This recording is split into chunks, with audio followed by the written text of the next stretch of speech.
Ikitokea kwamba unataka ufanye punguzo, kuna mtu mmoja Tanzania unataka umpe mbegu bure, star gani wa kike ambaye unatampa mbegu bure kibongo bongo?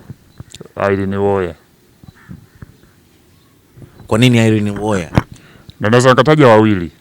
Nataka kwanza kwa Irene. Irene Uwoya kwa sababu ni mwanamke ambaye mimi binafsi namkubali sana. Kwanza napenda kazi zake, cha pili napenda uzuri wake, mwanamke fulani mrembo.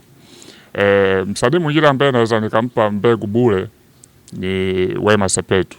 Wema Sepetu kwa sababu zangu, of course ni mwanamke mzuri, lakini alivyokuja kufanya surgery ile ya kupunguza mwili, ule uzuri wake wote akawa ameutoa. Kumbe unapenda mashepu bwana.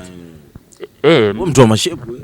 Mitanda misambo ndo vizuri kwa sababu Mungu anavyokuumba inabidi ubaki hivyo hivyo.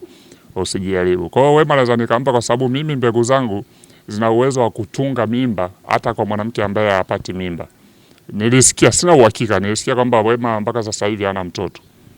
Kwa hiyo mimi mbegu zangu zinaweza zikampatia mimba kwa sababu kutokana na ujazo wa mbegu zangu na uzito wa mbegu zangu na wingi wa mbegu zangu, kwa sababu zinaweza zikasafiri umbali mrefu na kutunga mimba.